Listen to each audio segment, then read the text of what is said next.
What if I told you Australia's most infamous biker war didn't just scar one suburb? It reshaped the nation's laws, rewrote how police fight organized crime, and left echoes that still rattle Sydney's streets today. This is Crime Cipher. Don't forget to like, subscribe, and hit the bell so you never miss my next video. We don't glorify, we decode.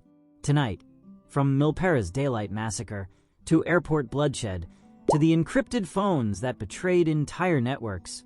This is the rise, the blood, and the crackdown of the Comancheros.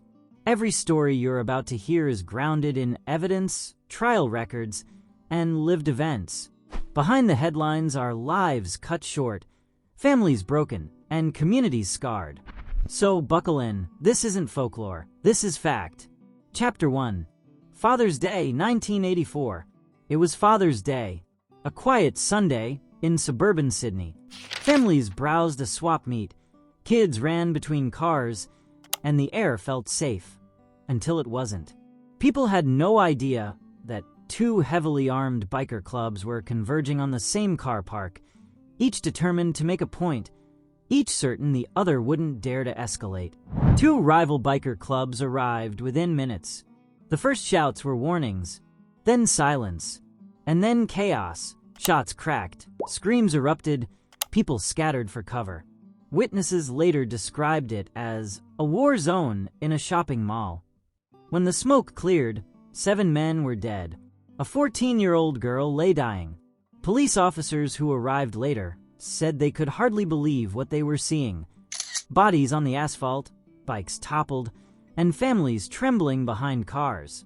Australia had a new name for daylight horror, Milperra. Chapter 2. A Patch and a Promise. The Comancheros didn't begin as killers. In the late 60s and 70s, they were a brotherhood, loyalty, identity, and ritual stitched into a patch. Wearing the colors wasn't just about fashion, it was a declaration. I belong, I'm untouchable. I ride for something bigger.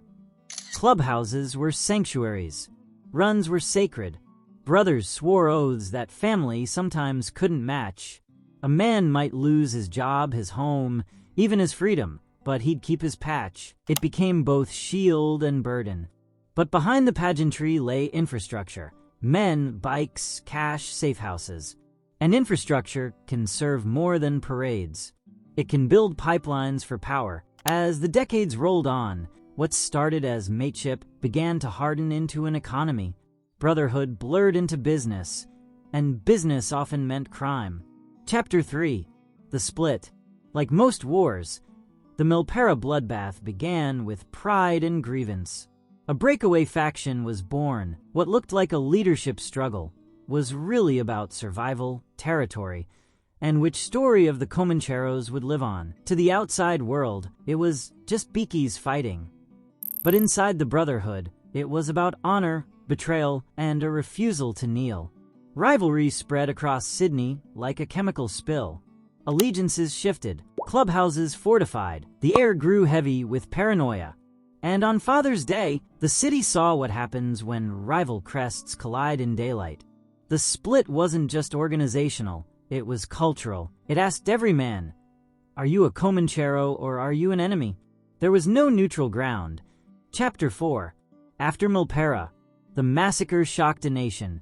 Overnight, Bikies became a synonym for chaos.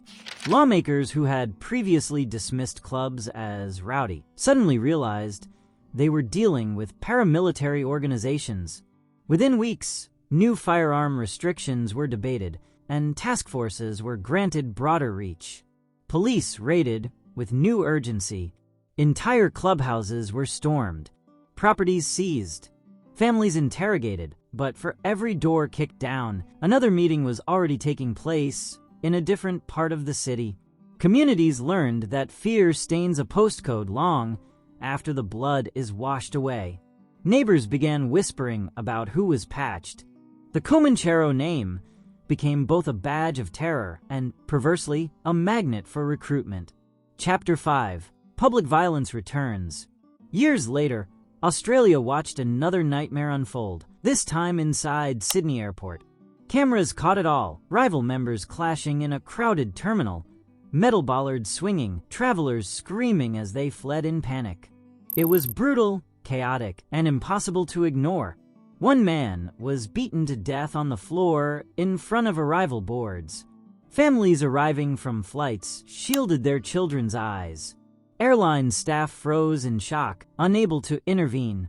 The footage replayed across national news for weeks, forcing Australians to confront a terrifying reality. Organized crime wasn't hiding in shadows. It was fighting in broad daylight in front of the world. The airport brawl marked a turning point. It told the public that violence wasn't contained. It could explode anywhere: airports, malls, gyms. And if you thought you were safe because you weren't involved, the Comancheros had just proven otherwise. Chapter 6. Leaders, Enforcers, Ghosts. The Comancheros cycled through leaders, some disciplined, others reckless, some ruling with charisma, others with fear. Every downfall created a vacuum, and in outlaw culture, vacuums never last.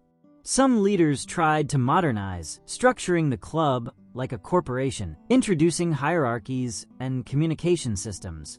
Others reverted to pure muscle, reminding members that loyalty was measured not in words, but in blood. But the club didn't fall. It mutated. Arrest one man, and another patched in by morning. You can jail leaders. You can't jail a logo. Chapter 7. When phones talk back. For years, encrypted phones were the gang's shield. They were marketed as unbreakable, a fortress in your pocket. Members trusted them so deeply that they coordinated logistics, debts, shipments, even hits, all through messages they thought were untouchable. Then, authorities cracked the networks. Suddenly, every secure message became evidence. Police weren't just surveilling, they were reading the Comancheros' playbook in real time. Coordinated raids followed. Task forces swept across states and coastlines. Millions in drugs and cash were seized. High-ranking members were rounded up overnight. The illusion of secrecy was gone, and for the first time in decades, the Comancheros realized their greatest weakness was their own confidence. Chapter 8. Blood in the Gym. In Western Sydney, two brothers walked into a gym foyer. It was routine. Weights, training, another night. But what happened next showed how thin the line is between normal life and underworld violence. Within seconds, an ambush erupted under floodlights. Gunmen sprayed bullets as terrified gym-goers dived for cover. Security cameras captured the chaos in chilling silence, only broken later by the echo of automatic fire. One brother was gunned down on the tiles. The other barely survived, stumbling out drenched in blood. It told every patched member in the country that the feud wasn't confined to back alleys or industrial estates. It could follow you into gyms, homes, even family events. In the Comanchero world, a patch isn't just armor. It's a target that never comes off. Chapter 9. The Business of Fear.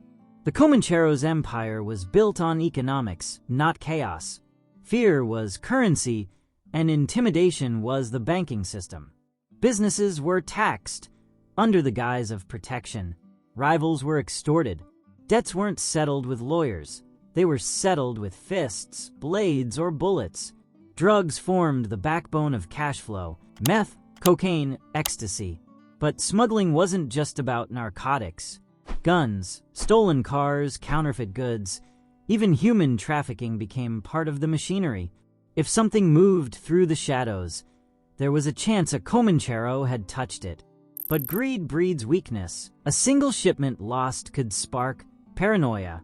Vanity, the cars, the jewelry, the Instagram flexing, exposed operations to police and the public. Chapter 10. Paper Wars and Patchovers. Battles weren't only fought with guns, they were fought with law. Firearm bans, anti-consorting orders, and asset seizures became weapons as sharp as knives. Suddenly, being seen in public with another patched member could mean handcuffs. Owning a clubhouse could mean forfeiture. The system itself turned into a hunter. But bikers adapted. Some met in gyms, tattoo parlors, or even online forums. Others used coded language, wives' phones, or third-party go-betweens. The state wrote laws, but the streets always found loopholes. Meanwhile, patchovers changed the map. Smaller clubs were absorbed, rivals flip, and what you wore on your back wasn't just a jacket. It was territory, allegiance, and the right to operate. A patch was a passport, but it was also a contract signed in blood. Chapter 11. Myth versus Method. The myth says outlaws and rebellion. It paints bikers as lone wolves, roaring engines down highways, middle fingers raised at authority. And it's a myth that sells movies, music, even fashion profit from it. To the young and restless, it looks like freedom. The method is different. The method is supply chains, debt collection, international contacts, and logistics. It's not leather and chrome. It's spreadsheets and burner phones. Myth attracts recruits. Method pays for lawyers. Both run side by side, each feeding the other. And here lies the danger. Recruits buy into the myth, not realizing they're entering a system far colder, far more calculated.